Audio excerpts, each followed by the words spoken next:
सबसे पहले report card में बात करेंगे। कल एक अहम राब्ता हुआ पाकिस्तान पीपल्स पार्टी के चेयरमैन बिलावल भुट्टो जरदारी और मुस्लिम लीग नून की नायब सदर मरियम नवाज का, और इसमें मुल्की सियासी सूरत हाल पर तबादला ख्याल किया गया। अपोजिशन जमातों से ताल्लुक रखने वाले दोनों रहनुमाओं ने टेलीफोनिक राब्ते में चेयरमैन सेनेट की तब्दीली से मुतालिक हिकमत अमली पर मुशावरत की।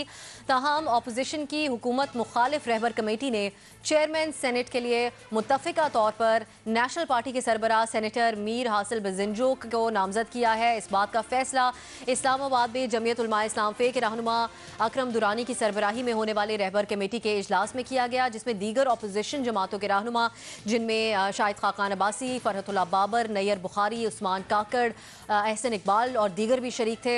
बादअज़ां अकरम दुरानी ने सहाफ़ियों से मुख्तसर गुफ्तगू की और उन्होंने कहा कि सब ने इत्तेफाक राय से चेयरमैन सेनेट के लिए मीर हासिल बजिंजो का नाम तजवीज़ किया है और तमाम अपोजिशन जमातें उन्हें ही वोट देंगी। अपोजिशन के इसी फैसले पर हमारा सवाल अपने पैनल से कुछ यूं है। बिलावल और आज में टेलीफोनिक राब्ता, अपोजिशन ने हासिल बजिंजो को चेयरमैन सेनेट का मुत्तफिका उम्मीदवार नामजद कर दिया। क्या ये फैसला अपोजिशन का दुरुस्त है, हाँ या नहीं? सबसे पहले हम चलेंगे इरशाद भट्टी साहब की तरफ। भट्टी साहब, क्या समझते हैं आप? देखिए जी, आपकी बड़ी मेहरबानी कि आपने रहबर कमेटी के बाद मुझे इस मौजू पर गुफ्तगू करने की टाइम दिया, वक्त दिया। बात ये, जवाब मेरा हाँ में लिख लें, क्योंकि अच्छी चॉइस है, अपोजिशन के लिए अच्छी चॉइस है। लेकिन तीन चार बातें हैं जो इसमें करने वाली हैं। पहली बात तो ये है कि एक मिथ है कि बलूचिस्तान से चेयरमैन आने से बलूचिस्तान की महरूमी दूर हो जाएगी या बलूचिस्तान के बासियों के मसाइल हल हो जाएंगे। तो हजूर 100 सादक संजरानी, 500 हासिल बजिंजो आ जाएं, बलूचिस्तान का आम आदमी वैसे ही तड़पता रहेगा। आप अगर ये इस तरह कुछ हो सकता होता तो भुट्टो साहब के बाद बीबी साहब के बाद जरदारी और लड़काना का हाल देख लें, और नवाज शरीफ साहब का आबाई हल्का देख लें, और बुजदार का साउथ पंजाब देख लें। बाकी हाँ, ये निसाबी किताबी बात ठीक है कि एक ओहदा आपने सिंध को दे दिया, एक ओहदा आपने पंजाब को दे दिया, एक केपी को दे दिया और एक ओहदा आपने बलूचिस्तान को दे दिया। निसाबी किताबी ठीक है, इससे अवाम की सेहत पे कोई फर्क नहीं पड़ेगा और सेनेट के चेयरमैन पे तो और भी कुछ नहीं पड़ेगा। दूसरी बात, कल जब अपोजिशन इत्तेहाद, जब मुस्लिम लीग नून हुकूमत में थी, अपोजिशन इत्तेहाद मतलब पीपल्स पार्टी पीटीआई के साथ मिलकर सादक संजरानी को चेयरमैन सेनेट बना चुकी थी, तो हासिल बजिंजो साहब ने एक रिकॉर्ड तकरीर फरमाई थी, कमाल की तकरीर फरमाई थी। कहा था, आज हाउस में बैठते हुए मुझे शर्म आ रही है, आज ईवान बाला का मुंह काला हो गया है, काला शाह काला मेरा काला है दिलदार ते गोरिया नु परा करो। तो मैं यहाँ यानी मैं यहाँ इस वक्त मैं यहाँ इस्लामी जमहूरी इत्तेहाद में जनरल असलम बेग, असद दुरानी की उस लिस्ट का जिक्र नहीं करना चाहता जिसमें हासिल बजिंजो साहब का भी नाम है, ये बाद में कभी सही। मगर बात मैं सिर्फ ये करना चाहता हूं कि कल तक पीपल्स पार्टी पीटीआई के साथ मिलकर सादक संजरानी को चेयरमैन बनाए तो काला शाह काला मेरा काला है दिलदार, और अगर वही पीपल्स पार्टी नून लीग के साथ मिलकर हासिल बजिंजो को चेयरमैन बनाए तो चिट्टा है मेरा दिलदार ते चिट्टा है मेरा यार। आज जवान का मुंह भी चिट्टा और हासिल बजिंजो साहब चेयरमैन भी बन जाएंगे। यानी ये हासिल बजिंजो साहब के लिए आज काबिल फख्रिया लम्हा है। अपनी अपनी अखलाकियात होती हैं हजूर, अपनी अपनी सियासियात होती हैं, अपनी अपनी मंतक है, अपने अपने असूल हैं। वरना आज बजिंजो साहब कम अज कम इतना जरूर कहते हैं कि पीपल्स पार्टी माजरत कर ले, या कम अज कम वो कहते हैं कि मैं कल मुंह काला करने वाली पीपल्स पार्टी का आज उम्मीदवार नहीं बनना चाहता। लेकिन बहरहाल जी उनकी मर्जी है, जैसा करें। लेकिन ऑप्शन आप हाँ में ही ले रहे हैं भट्टी साहब, ठीक है। न्याजी साहब, जिस तरह इरशाद भट्टी साहब हासिल बजिंजो साहब की माजी की तकरीर का हवाला दे के कह रहे हैं, इससे आप इत्तेफाक करते हैं, और सवाल के जवाब में क्या ऑप्शन लेंगे? मेरा ख्याल में उन्होंने जिन हालात में और जिस बैकग्राउंड में तकरीर की थी, वो बिल्कुल उसके ऊपर तो हासिल बजिंजो साहब का स्टैंड ज़रा बराबर भी पीछे नहीं हटा, बल्कि उनको कामयाबी हुई है, क्योंकि उनका यही दुख था कि पीएस पार्टी जो है और तहरीक इंसाफ इस तरीके से यकजां दो कालिब होके सेनेट में जिस तरीके से यकजहती का और एक होने का सबूत दिया था, वो पाकिस्तान की तारीख का एक स्याह बाब है। और पाकिस्तान की आज की तकलीफ दे सूरत हाल का जब कोई मौरख जो है अहाता करेगा तो इसमें यह ज़रूर बताएगा कि पीपल्स पार्टी और तहरीक इंसाफ की मिली भगत एक हो जाना और नाचना जो है उसने पाकिस्तान की तकालीफ में इजाफा किया था, बल्कि स्टेज तक पहुंचने में वो मुमतो मावन बनी थी। चुनांचे हासिल बदंजो साहब तो आज एक्सोनरेट हो गए कि उन्होंने पीपल्स पार्टी को जो बात उसने समझाई थी और जो काला शाह बदला जो है भट्टी साहब की जो जो ज़बान पे ऊपर जिस तरह आया है वो बिल्कुल उन्होंने उससे उनको बरात मिल गई है और आज वो सुरखरू हुए हैं। दूसरी बात यह है कि हासिल बदंजो साहब जो है इन हालात में इससे अच्छी चॉइस नहीं हो सकती थी, क्योंकि आप चेयरमैन सेनेट बनाए और अल्लाह करे वो बन जाए तो हासिल बदंजो साहब जो है ना सिर्फ ये है कि अपोजिशन को उसका हक मिलेगा क्योंकि अपोजिशन सेनेट में ज्यादा है, और ये एक आम सी बात है कि वो तय करती है मेजॉरिटी कि हम अपना एक सेनेट का चेयरमैन चेंज करना चाहते हैं, तो उसके लिए ये कोई एप्लीकेशन नहीं देनी पड़ती मेडिकल सर्टिफिकेट के साथ कि जी फिर भी बीमार हो गया इसलिए इसकी बजाय ये उनका हक बनता है। भट्टी साहब ने जो उनकी जिस तरीके बदा सराई की है हासिल, उनकी अच्छाइयाँ बताई हैं, उनकी कमी बताई हैं, इन हालात में हासिल बदंजो साहब ना से ये खुश आइंद है, वो किसी से दबेंगे नहीं वक्त बताएगा और आने वक्त ना हासिल बदंजो के जानने के लिए आने वाला वक्त नहीं बताएगा। हासिल बदंजो उम्र के जिस हासिल बदंजो के जो उनका किरदार है वही उनका मुस्तकबिल है और वो 50-60 का हमारे सामने है इनके वालिद का भी। आप शहजाद साहब की तरफ हम जाएंगे। शहजाद साहब आपके ख्याल में जिस तरह न्याय साहब गुफ्तगू पीपल्स पार्टी का कोई किरदार नहीं है, पीटीआई का कोई किरदार नहीं है, नून का कोई किरदार नहीं है, अब इनका ही किरदार है। नहीं, मैं तो काली जबान वाले के काले बदले और काले शाह और काले सारे कपड़े जो है ना उनके बारे में मैंने और आपके अखलाकियात ये है कि पीपल्स पार्टी पीटीआई से मिले तो हासिल बदंजो का ऐवान का मुंह, मैंने तो ये कहा कि पीटीआई मिले तो या पीपल्स पार्टी मिले या नून लीग मिले और साफ पता चले कि आज इनको मिला दिया गया, आज इनको बिगाड़ दिया गया।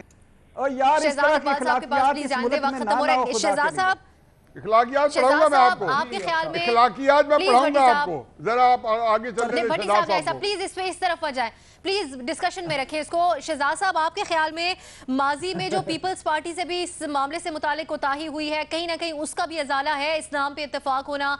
हासिल बदंजो साहब के जो तहफ़्फ़ुज़ात थे पहले भी वो सबके सामने ही हैं।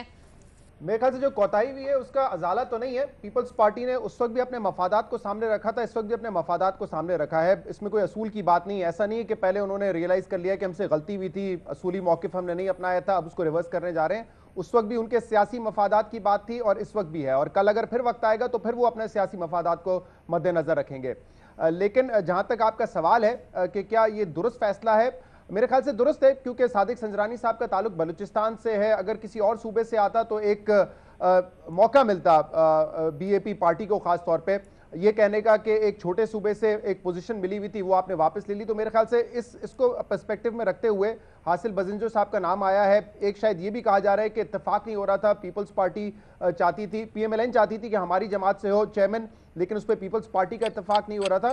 तो मेरे ख्याल से इस बात को देखा गया। लेकिन ये बात अभी भट्टी साहब ने की बड़ी इंपॉर्टेंट है। आप बेशक बलूचिस्तान से ताल्लुक रखने वाले शख्स को सेनेट की पोजीशन दे देंगे, चेयरमैनशिप की पोजीशन दे देंगे, लेकिन उससे कोई ऐसा नहीं है कि एहसास महरूमी खत्म हो जाएगी। सिंबॉलिकली तो इंपॉर्टेंट है। और ये स्टेटमेंट 2-4 रोज पहले बदंजो साहब का खुद आया था, जब बाप पार्टी की तरफ से ये मौक़िफ़ आया था कि एक बलूचिस्तान के चेयरमैन को आप हटा रहे हैं, तो बदंजो साहब ने खुद कहा था कि ये पोजीशन लेना का मतलब ये नहीं कि बलूचिस्तान के अवाम के मसाइल हल हो जाएंगे या उनकी एहसास महरूमी खत्म हो जाएगी। तो ये मायने नहीं रखती है पोजीशन। ये एक सिंबॉलिक वैल्यू उसकी जरूर हो सकती है कि छोटे सूबे से ताल्लुक रखने वाले को आपने बनाया चेयरमैन। तो मेरे ख्याल से रिप्लेसमेंट इसी तरह उन्होंने देखी है। बट यहाँ पे मेरे ख्याल से मौलाना फजल रहमान साहब बड़ा अनफॉर्चुनेट फील करेंगे, क्योंकि उनके भी रहनुमा है बलूचिस्तान में, उनके पास नहीं गई है नशिस्त। बदंजो साहब का इंतखाब किया है इस रहबर कमेटी ने। तो जवाब जो है इस सवाल का आपका वो तो हाँ में ही है मेरा कि हाँ दुरुस्त फैसला है इस एतबार से। तो अब साहब मैं एक चीज ऐड कर दूं, अब साहब एक चीज से ऐड कर दूं, मैं साहब से ज्यादा उस पर फिर रोशनी भी डालेंगे कि बदंजो साहब का नाम जो है पहले लम्हे स्पर ऑफ द मोमेंट में फाइनल हो गया था। ये कोई नहीं, बिल्कुल नहीं हुआ था, ये बिल्कुल नहीं हुआ था। मैं भट्टी साहब को बता रहा हूँ था आपको, भट्टी साहब आप जो अंदाजा लगा रहे हैं, आप बता रहे लेकिन उन्होंने इसको पहले दिन से और बाद मैं बताता हूँ और नहीं, और सारे लोगों ने बता भी दिया था, बदंजो साहब का नाम फाइनल पहले दिन ही हो गया था। अच्छा, नाम तो मुख्तलिफ लोगों के सामने आ रहे थे। मर्ज साहब की तरफ ये वो ऐसे वो डिकॉय थे, वो सिर्फ एक तवज्जो हटाने के लिए। इत्तेफाक नहीं हुआ, बिल्कुल इत्तेफाक नहीं हुआ। और राजा जफरुल हक, मैंने उस दिन भी कहा था, मुझे नहीं लगता राजा जफरुल हक आप कहते रहे वो फाइनल था, जीते हुए के उम्मीदवार हासिल बदंजो साहब का नाम फाइनल था।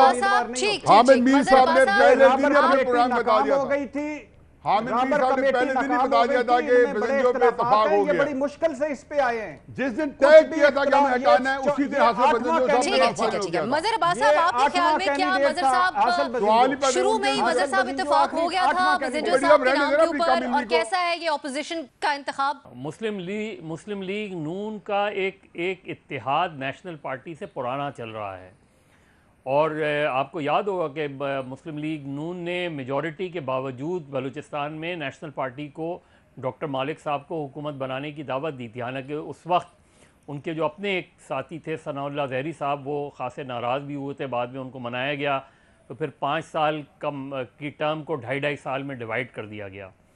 देखिए मेरे तो खैर वो यूनिवर्सिटी के दोस्त हैं हासिल बदंजो, लेकिन मेरे लिहाज से पूरी सेनेट में अगर मेरिट को उठा के देखें तो मेरे लिहाज से रज़ा रब्बानी से बेहतर चॉइस कोई नहीं थी, कल भी कोई नहीं थी और आज भी कोई नहीं है। और बलूचिस्तान के इश्यूज़ के हवाले से शायद जितना रज़ा रब्बानी ने सेनेट में बोला है, और सिर्फ वही नहीं, सेनेट को इदारा बनाने में और जिस तरीके से सेनेट की हिस्ट्री, कॉन्स्टिट्यूशनल हिस्ट्री कंपाइल करने में, और जाके उस पीरियड में जो किताबें उन्होंने तारीख़ी हवाले से छपवाईं, उसमें जो आपको आज भी उधर जाके मिल जाएंगी।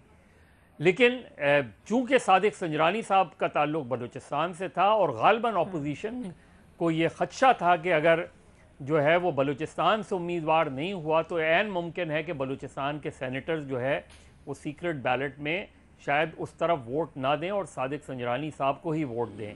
तो इसलिए मेरा ख्याल है अपोजिशन का बेहतर जो है वो चॉइस है। हासिल बदंजो एक पुराने स्टूडेंट, यूनिवर्सिटी के स्टूडेंट लीडर भी रहे हैं, उसके बाद ज़ाहिर है जिस वालिद के वो फ़र्जंद हैं उनकी अपनी एक तारीख़ रही है, एक इंटेग्रिटी रही है। इंटेग्रिटी के साथ मीर गौस बख्श बदंजो ने बलूचिस्तान की पॉलिटिक्स की है और हासिल ने उसको कैरी किया है, तो वो सारी चीज़ें अपनी जगह हैं, और उनका रोल भी बिल्कुल उसी तरह अपने वालिद की तरह एक कूल कंपोज किस्म के शख्स रहे हैं।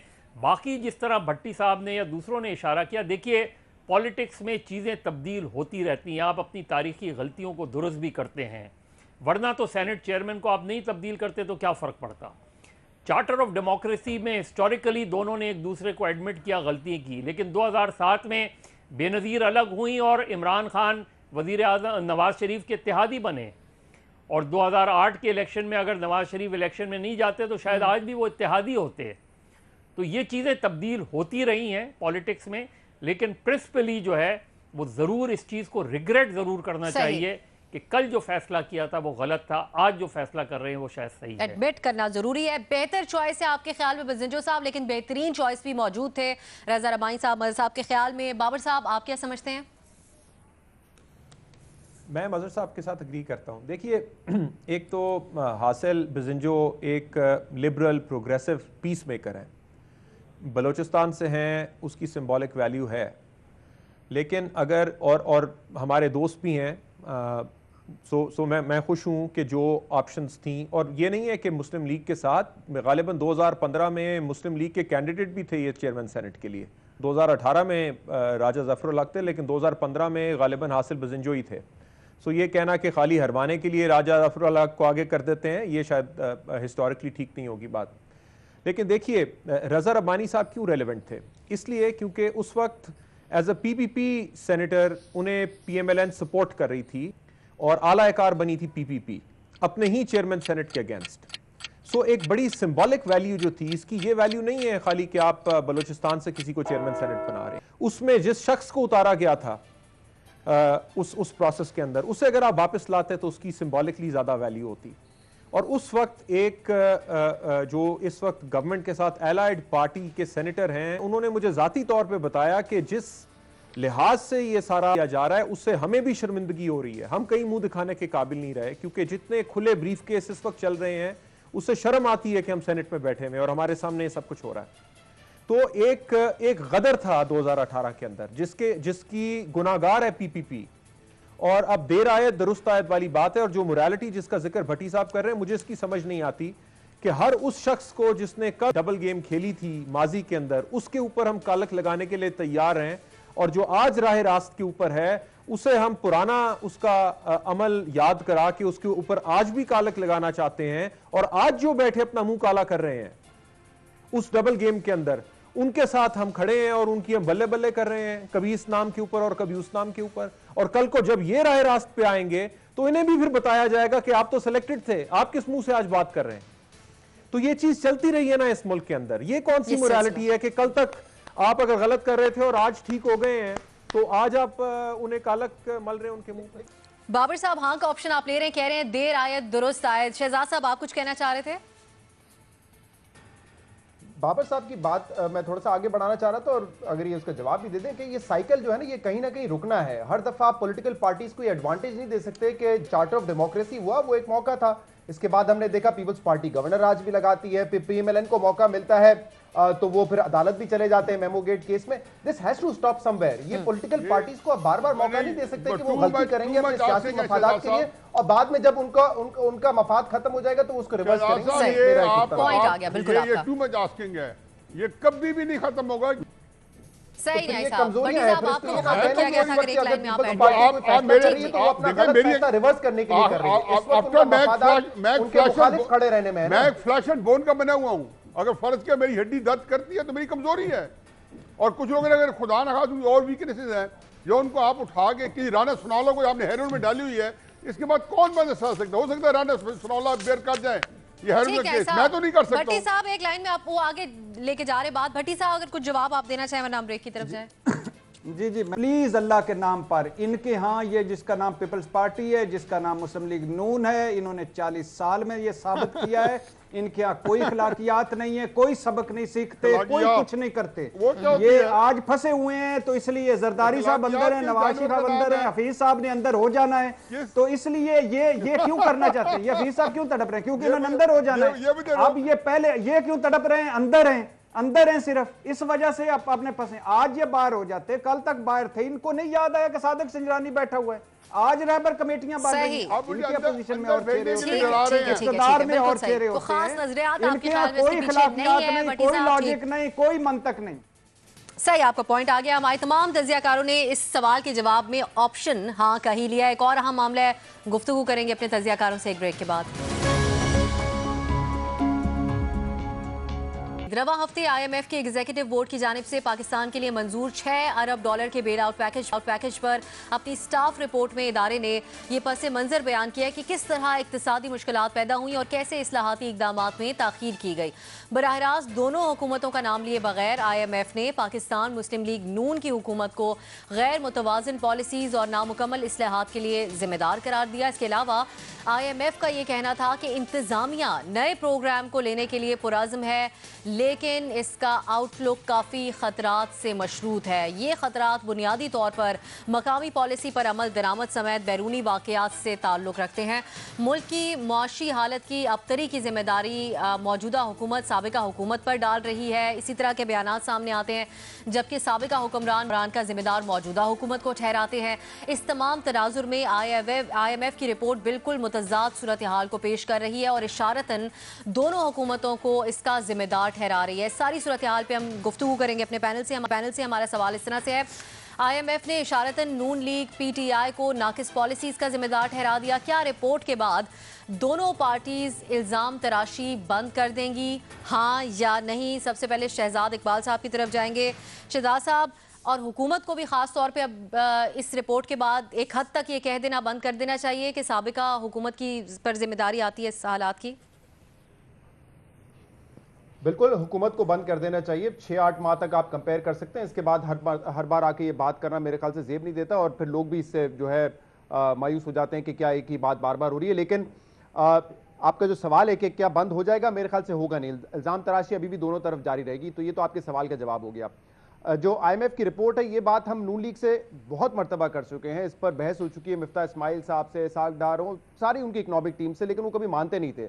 लेकिन अगर ये IMF की रिपोर्ट आप पढ़ें तो बाकायदा नून लीग की जो पॉलिसीज थी उस पर एक चार्जशीट है। तहरीक इंसाफ के हवाले से भी बात की गई है, जो उनका 1 साल है, लेकिन ऑब्वियसली 1 साल तो कम है कंपेयर टू जो 6 बजट नून लीग ने पेश किए। अब इसमें लिखा क्या गया है, इस पर वही बातें लिखी गई हैं जो उनसे हम बहस करते रहे कि 2013 से 2016 तक जब IMF प्लान में थे हम लोग, तो स्टेबलाइजेशन पॉलिसीज थी, आपके इकोनॉमिक इंडिकेटर्स दुरुस्त डायरेक्शन में आगे बढ़ रहे थे। उसके बाद से जब आप IMF प्रोग्राम से निकले हैं, आपने अपना फोकस रखा है शॉर्ट टर्म ग्रोथ की तरफ। शॉर्ट टर्म ग्रोथ में आपने 5.5-5% ग्रोथ हासिल कर ली, लेकिन आपके जो दूसरे इकोनॉमिक इंडिकेटर्स थे वो वल्नरेबल हो गए, जिसमें आपका करंट अकाउंट डेफिसिट $19.5 अरब तक पहुंच गया जब हुकूमत छोड़ी PMLN ने। आपका जो फिस्कल डेफिसिट है वो आपने टारगेट किया था 5% होगा, लेकिन वो 6.5% तक चला गया। तो इन इकोनॉमिक इंडिकेटर्स के साथ आप सस्टेनेबल ग्रोथ अचीव नहीं कर सकते। ये भी कहा गया IMF की रिपोर्ट में कि आपने जो पब्लिक सेक्टर एंटरप्राइजेस थे उसमें रिफॉर्म्स नहीं किए, उसके जो नुकसानात हैं वो हर साल हमें देखने को मिलते हैं। सर्कुलर डेट का मसला आपने हल नहीं किया। एक्सचेंज रेट आपने रुपए को महंगा रखा। आप कंपेटिटिव हो नहीं सकते दुनिया में उस रुपए को महंगा रख के। उसमें यह भी कहा गया है कि आपकी जो मॉनेटरी पॉलिसी थी वो बहुत अरसे तक लूज रही, जिसकी वजह से अफरात-ए-ज़र आने वाले वक्त में बढ़ा। ये तमाम चीजें इस रिपोर्ट में लिखी हुई हैं। अब मिफ्ता इस्माइल साहब जो कहते हैं या इकोनॉमिक टीम उनकी जो कहती है हमने बड़ी अच्छी हालत में मईशत को हैंड ओवर किया, मेरे ख्याल से इस रिपोर्ट का वो जायजा लें कि उनकी जो पॉलिसीज थी बहुत ही शॉर्ट टर्म थी। तहरीक इंसाफ के हवाले से भी लिखा गया है कि उन्होंने फैसले लेने में बहुत देर कर दी, जो सेंटिमेंट था उसकी वजह से वो खराब हुआ, जिसकी वजह से इकोनॉमी मुतासिर हुई। तो हम डाउनवर्ड स्लोप में तो थे, जब नून लीग ने हुकूमत छोड़ी डाउनवर्ड स्लोप में थे, वो स्लोप और ज्यादा तेजी से नीचे हो गया तहरीक इंसाफ की इनएफिशिएंट हुकूमत की वजह से और वक्त पर इकदाम ना लेने की वजह से।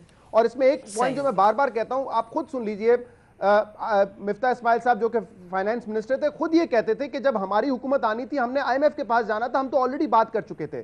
तो एक हुकूमत कैसे मुस्तहकम, एक मईशत कैसे मुस्तहकम हो सकती है जब आपका अगला प्लान ही ये हो कि हमने हुकूमत संभालते ही IMF में जाना हो। सही, बिल्कुल नई एक ऑप्शन आप ले रहे हैं। मजहर अब्बास साहब, शहजाद साहब कह रहे हैं कि चार्ज शीट है ये नून लीग की पॉलिसीज के हवाले से। इस बात से क्या आप इत्तेफाक करते हैं और समझते हैं कि मौजूदा हुकूमत के हवाले से जो कुछ कहा गया है इनके लिए भी काफ़ी तशवीश की खबर है इसमें? देखिए, मैं ज़ाहिर है इकोनॉमिस्ट तो नहीं हूँ, उन चीज़ों को उस तरीके से उन बारीकियों से मैं नहीं समझता, लेकिन अगर आप उसको देखें तो मेरे ख्याल में PTI की गवर्नमेंट के साथ को उससे अटैच करके थोड़ी ज़्यादती की गई है। एक गवर्नमेंट जो 5 साल रही है उसको आप कंपेयर कर रहे हैं एक गवर्नमेंट जो 10 महीने 11 महीने की है, और उसमें भी जो उनका क्रिटिसिज्म है वो बेसिकली ये है कि वो जी शुरू में क्यों नहीं चले गए। और ये बात ठीक है कि जो कन्फ्यूजन PTI की गवर्नमेंट में रहा, अगर वो फौरी तौर पे जो भी फैसला करना था फौरी तौर पे करते, जाने या ना जाने का, लेकिन जो कन्फ्यूजन है उसकी वजह से जाहिर है बहुत से क्राइसिस खड़े हुए, फाइनेंशियल क्राइसिस खड़े हुए, जो अब महसूस किए जा रहे हैं। और आज या अगले 3-6 महीने में जो सूरत हाल बनने जा रही है वो गवर्नमेंट के लिए काफ़ी परेशान कुन है, क्योंकि आपने IMF से जो है वो बेल आउट पैकेज तो ले लिया है, लेकिन जो उसके ट्रिकल डाउन इफेक्ट्स एक आम आदमी पर आ रहे हैं उसकी वो आपको नज़र आ रहा है कि हर दूसरे दिन जो है कहीं ना कहीं स्ट्राइक हो रही है। कारोबारी तबका जो है वो नहीं तैयार है उस चीज़ को लिए, और ये चीज़ें आगे 3-6 महीने में और ज़्यादा एग्रीवेट होंगी, क्योंकि कीमतें बढ़ेंगी, सारी प्राइसेस ऊपर जाएंगी। बिजली वो हद तो ये है कि जो 7 रुपए की रोटी है वो 12 रुपए की, जो 10 रुपए की नान है वो अब 20 रुपए की बिक रही है। यानी आप अंदाज़ा करें कि ये मिनिमम वो चीज़ है जो एक आम आदमी इस्तेमाल करता है। तो ये जो सूरत हाल है ये इस गवर्नमेंट के लिए परेशान कुन है। लेकिन IMF को और PMLN को तो एक तरीके से उन्होंने खासी हद तक चार्जशीट कर दिया इस लिहाज से। तो बेसिकली ये रिपोर्ट PMLN की जो बैड गवर्नेंस है उसकी तरफ इशारा करती है, लेकिन उसको PTI से जो जोड़ दिया गया है वो ठीक है कि 10 महीने, लेकिन 10 महीने को आप पिछली गवर्नमेंट से कंपेयर नहीं कर सकते। लेकिन मेरा ख्याल है जो इल्ज़ाम तराशी है वो ख़त्म नहीं होगी, क्योंकि पॉलिटिकल नैरेटिव ही दोनों का इस चीज़ पर बेस करता है कि एक दूसरे पे इल्ज़ाम लगाएं, एक दूसरे को जिम्मेदार करार दें। इससे ज़्यादा सही, बिल्कुल मां साहब। न्यायी साहब की तरफ जाएंगे। न्यायी साहब, आपके ख्याल में अब जब इस तरीके से इजहार किया जा रहा है आईएमएफ की तरफ से, तो नून लीग भी कहीं ना कहीं मान लेगी कि कहां कहां उनकी पॉलिसी नाकिस रही? अब साहब, पहली बात तो यह है कि बसत एहतराम, मैं तो कभी भी आईएमएफ कुछ से कुछ कहता रहे, मेरे नज़दीक इन लोगों के वेस्टेड इंटरेस्ट है, इनका एक अपना एंगल है और इनका अपनी डायरेक्शन है और ये प्रूवन है। मैं कभी भी, चाहे वो पीटीआई की गवर्नमेंट के बारे में कुछ कह रहे हैं, नून के बारे में, मैं इसको इस तरीके से ना सीरियसली लेता, ना इसको मैं क्राइटेरिया बनाता, ना मैं बनाता। प्रॉब्लम क्या है आईएमएफ का? डॉलर क्यों नून लीग ने नहीं गिरने दिया जबकि डॉलर की वैल्यू इस वक्त 115 रुपए थी, और क्यों 105 में रखा? एफएटीएफ क्यों नहीं नाफिज किया, जो कि आप वो नाफिज करवा रहे हैं एज पैकेज? चाइनीज सी पैक का भी चाइनीज के लोन्स क्यों लिए, ये महंगे थे? ये वो क्राइटेरिया था जिसके ऊपर सब्सिडीज क्यों दी, फला की, उसकी डिटेल में हम जाए, उसकी डिटेल बता रहे हैं। एग्रीकल्चर के ऊपर ये देखें, ये मेरी प्रायोरिटीज नहीं है। ये ठीक है कि इन्हीं पाबंदियों में हासिल आज़ादी को तू कर ले।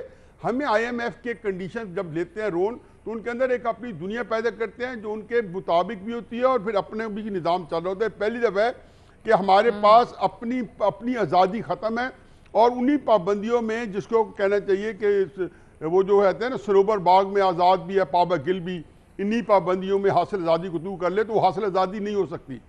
चुनाचे आईएमएफ क्राइटेरिया नहीं है।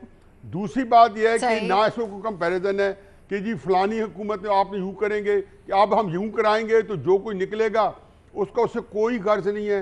वो एक ख़ास एजेंडे के साथ, ख़ास स्कीम के साथ आ रहे हैं। हमाद अजहर को उन्होंने ट्राइका से निकाल दिया है।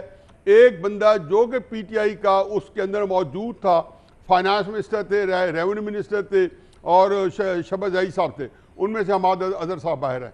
अब it is all IMF, everywhere IMF, और उसको हम क्राइटेरिया बना रहे हैं कि जी उस फलाने ये क्यों किया। हो सकता है गलत किया हो, लेकिन इसलिए नहीं किया। आईएमएफ कहेगी आपने क्यों किया, चाइनीज लोन आपने क्यों लिए, 25 घंटे 24 घंटे पहले 25 घंटे बिजली नहीं आ रही थी, हमें बिजली लेनी थी, कोई हमें दे नहीं रहा था। हमारे पास बेशुमार हमारी चीजें, गैस के पाइपलाइन मौजूद है, गैस अंदर रन नहीं कर रही। इस मुल्क में क्या हाल हुआ था 2013 में, वो हम नहीं याद करते। लेकिन जैसे जैसे चीजें आनी थी, उनका अपनी कास्ट भी थी, उसकी अपनी भी परेशानियां थी, और उसके बाद जब चीजों ने सुधरना था तो उन्होंने स्टेप बाय स्टेप सुधरना था।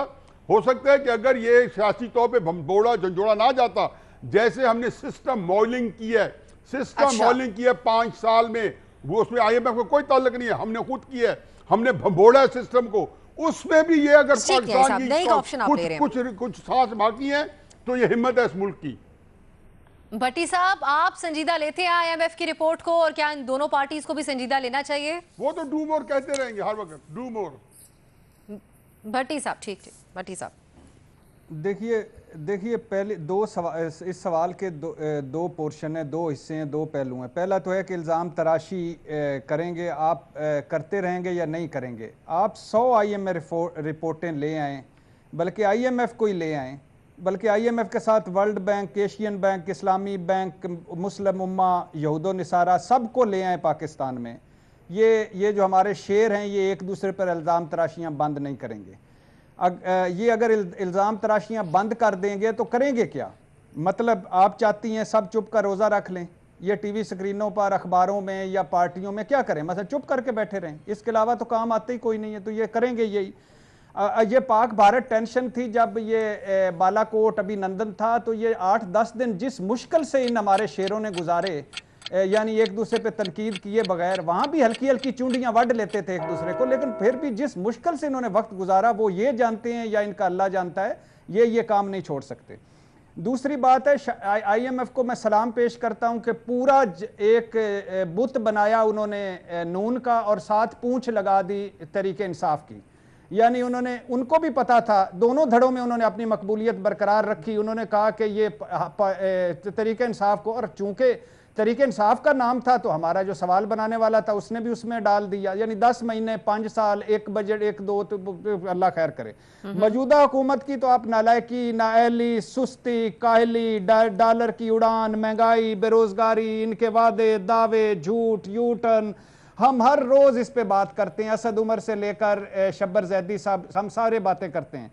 लेकिन मुस्लिम लीग की मुझे आज IMF रिपोर्ट आने के बाद एक झटका सा लगा है, माजरत के साथ, न्यायी साहब के साथ, कि मईशत पर बात करना इनके यहाँ जमहूरियत खतरे में डालने की बात थी।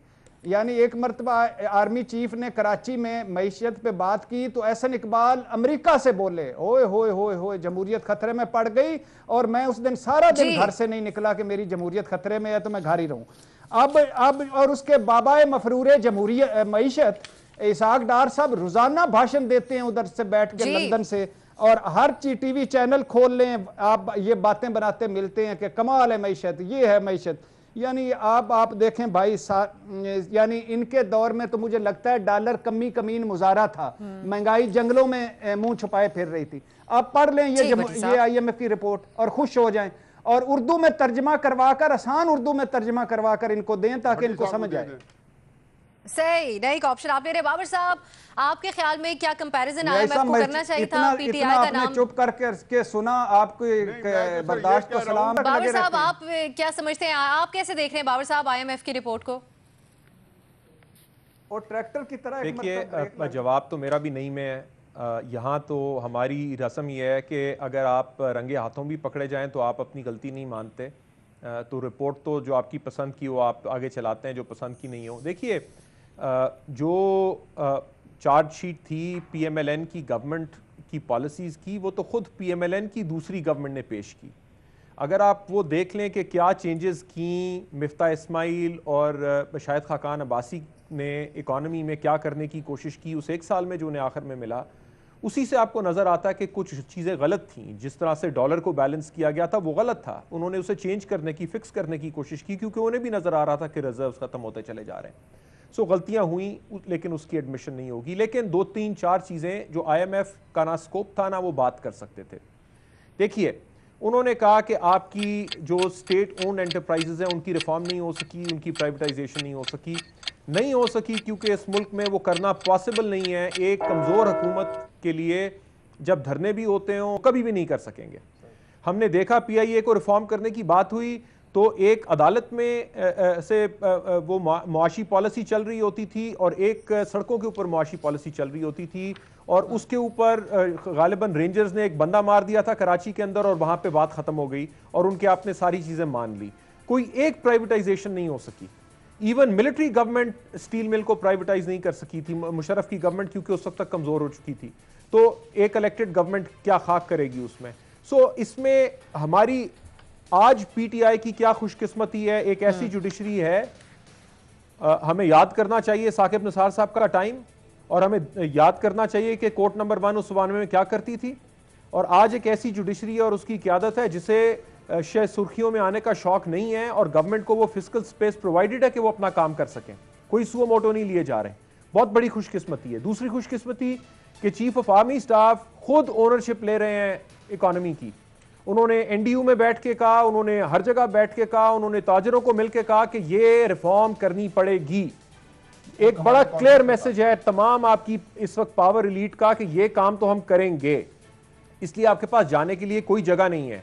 सो अगर अभी रिफॉर्म ना हो सकी, ठीक है गलतियां हो गई, PMLN को आप एक हार पहना दें कि सब कुछ उन्होंने गलत किया था, लेकिन सवाल यह है कि क्या 2 साल बाद इंप्रूवमेंट आएगी? क्योंकि इससे ज्यादा, और ये बड़ी बिनाइन ऑपोजिशन है। हमें याद रखना चाहिए इमरान खान साहब को, वो खड़े होकर कहते थे कि डॉलर की कदर के अंदर जब इजाफा होता है इसका मतलब है कि आपके हुक्मरान पैसा खा रहे हैं। और हर तरह की जब ऑयल प्राइसेस ऊपर जाती थी इंटरनेशनल मार्केट में, यहाँ ऑयल प्राइसेस ऊपर जाती थी, वो खड़े होकर ये बात करते थे। यूटिलिटी की प्राइसेस ऊपर जाती थी, वो खड़े होकर ये बात करते थे। सो उन्होंने एक ऐसी इन्वायरमेंट क्रिएट की थी ऑपोजिशन के अंदर, आप रिफॉर्म नहीं कर सकते थे। ऑपोजिशन तो इतनी कमजोर है, वो तो बात नहीं कर सकते किसी के ऊपर, और जुडिशरी भी आपके साथ है, इस वक्त फौज भी आपके साथ है, तो अब रिफॉर्म कर दीजिए। इससे साजगार वक्त आपके ख्याल में रिफॉर्म्स के लिए भी कोई नहीं हो सकता। हमारा पूरा पैनल मुत्तफिक कि इस मामले के ऊपर इल्जाम तराशी का सिलसिला उनको खत्म होता हुआ नजर नहीं आ रहा है। एक ब्रेक लेंगे, उसके बाद बात करेंगे शेख रशीद साहब की वजारत में 11 माह में 18वां ट्रेन हादसा पेश आया। बात करेंगे अपने तजियाकारों से एक ब्रेक के बाद।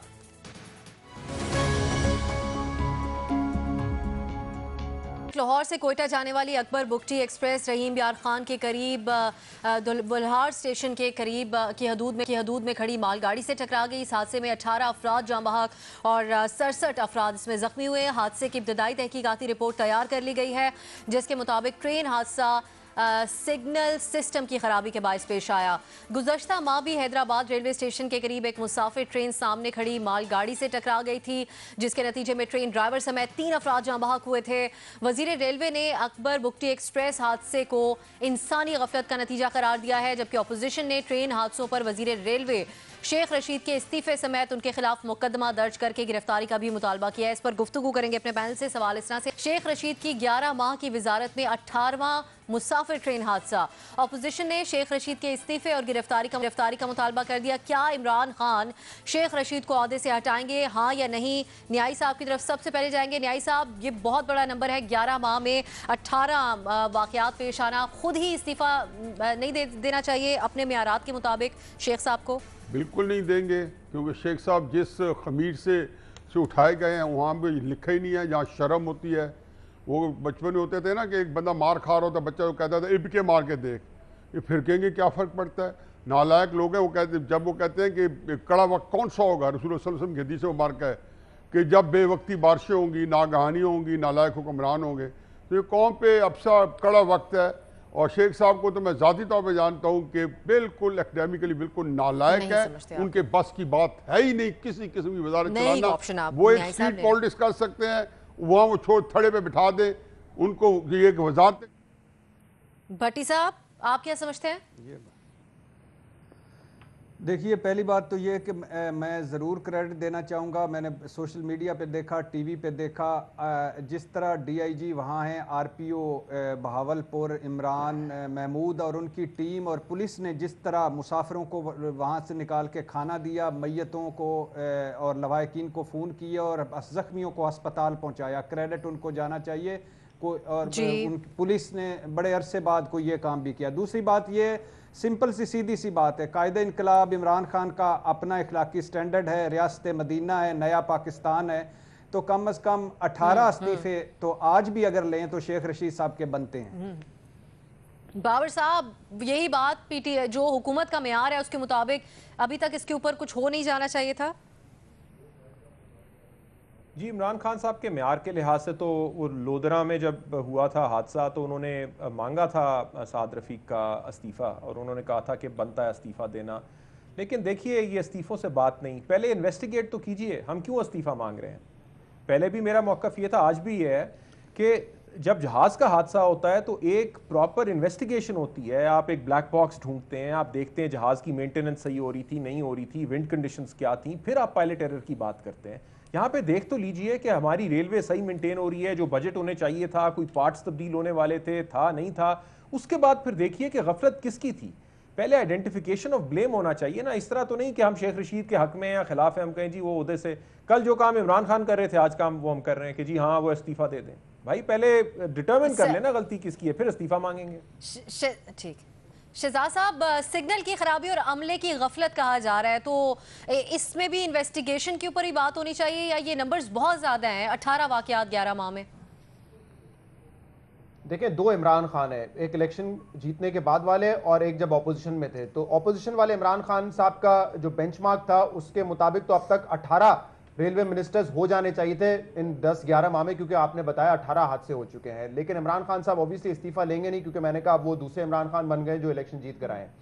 देखें, बाबा साहब ने बड़ी अच्छी बात की है, अगर कोई जहाज गिरता है ना तो क्योंकि जिस कंपनी ने जहाज बनाया होता है वो खुद ज्यादा कीन होती है कि इन्वेस्टिगेशन हो कि कहीं जहाज में मसला था या पायलट एरर था या कहीं सिविल अथॉरिटीज में बैठने वालों की गलती थी। लेकिन क्योंकि ट्रेन में इतना निज़ाम वो है नहीं, वैसा गरीब आदमी सफर कर रहा होता है, मर जाते हैं लोग, किसी को एहसास नहीं होता। इस बात की इन्वेस्टिगेशन होनी चाहिए कि ये ह्यूमन एरर है या जो ट्रेन का अपना कोई इशू था, फॉल्ट था, या जो हमारे खस्ता हालत के पुराने ट्रैक्स हैं जिनको हम मेंटेनेंस पे चला रहे हैं उनका मसला है। इस बात की इन्वेस्टिगेशन होनी चाहिए और खासतौर पे अगर ये ह्यूमन एरर है तो सजा होनी चाहिए जिसकी तरफ से एरर है, और अगर ये ट्रैक्स का मसला है तो फिर शेख रशीद साहब को इस चीज पे गौर करना चाहिए, उनकी अकाउंटेबिलिटी होनी चाहिए कि इन खस्ता हालत के ट्रैक्स पे क्या इतनी ज्यादा ट्रेन चलाई जा सकती है या नहीं चलाई जा सकती जो कि वो दावा कर रहे हैं कि हमने शुरू कर दी है। और ये इन्वेस्टिगेशन मजहर भी साहब, होनी चाहिए कि वो इन्वेस्टिगेशन रोजाना ट्रेन कैसे चला सकते हैं। रोजाना एक नई ट्रेन चल जाती है, ये कहां से आती है? पुरानी पे रंग हो रहा है कि नई कोई आ भी रही है? डब्बे कहां से आए, इंजन कहां से आए? जी मजहर अब्बास साहब, इन्वेस्टिगेशन ही होनी चाहिए या फिर अब बात इस नहज तक पहुंच गई है कि इस्तीफे तक बात जाए? देखिए, हमारी सियासत में अखलाकियात की कोई गुंजाइश नहीं है और कभी किसी ने अखलाकी तौर पे ज़िम्मेदारी कबूल नहीं की है। ज़िम्मेदारी वो नहीं होती कि आप इसमें इन्वॉल्व हैं, लेकिन आप पे मॉरल बर्डन होता है कि यार मैं मिनिस्टर हूँ, मेरी मिनिस्ट्री के अंडर इतने ज़्यादा हादसा हुए। नमाजी में हमने देखा है इतने बड़े बड़े हादसा हुए, किसने इस्तीफ़ा दिया। देखिए, इसकी इन्वेस्टिगेशन क्या होनी चाहिए। वो जो इंजन ड्राइवर होते हैं इन हादसा में, ज़रा उनका भी मालूम किया जाए कि वो कितने कितने घंटे काम करते हैं। ये बिल्कुल वैसे ही है जैसे PIA में होता था और एयर ब्लू के हादसे में ये बात सामने आई थी कि जी वो जो पायलट था उसके कितने आवर्स कंप्लीट हो गए थे। रेलवे में तो कोई पता ही नहीं होता कि कितने कितने घंटे वो ड्राइवर्स वो कर रहे होते हैं, उसको भी देखना चाहिए। प्लस ये जो इंजन है, ये जिस तरह भी भट्टी साहब ने बात की, इसको इन्वेस्टिगेट करें कि ये जितनी नई ट्रेन्स चलाई हैं ये वाकई नई ट्रेन्स हैं या सिर्फ जिस तरह वो शेर है कि इमारत की मरम्मत इस तरह की जाए सारे ऐप छुप जाएं। ये उस तरह की ट्रेन चलाई जा रही हैं। तो इमरान खान जो हर दूसरे महीने एक ट्रेन का इफ्तिताह करवा रहे हैं शेख रशीद, उनसे ये ज़रा गौर करें कि ये क्या ड्रामा क्या चल रहा है इस चीज़ का। तो इसकी पूरी जुडिशल, ना सिर्फ इस हादसे की, इन हादसात की एक जुडिशल इंक्वायरी होनी चाहिए और फिर जिम्मेदारों का तयन होना चाहिए। ऑप्शन आप यहीं का ले रहे हैं और लेकिन आप कह रहे हैं कि इन्वेस्टिगेशन चाहिए। बाबर साहब कोई ऑप्शन नहीं ले रहे, वो कह रहे हैं कि तहकीकात के बाद ही इस्तीफे की बात की जा सकती है।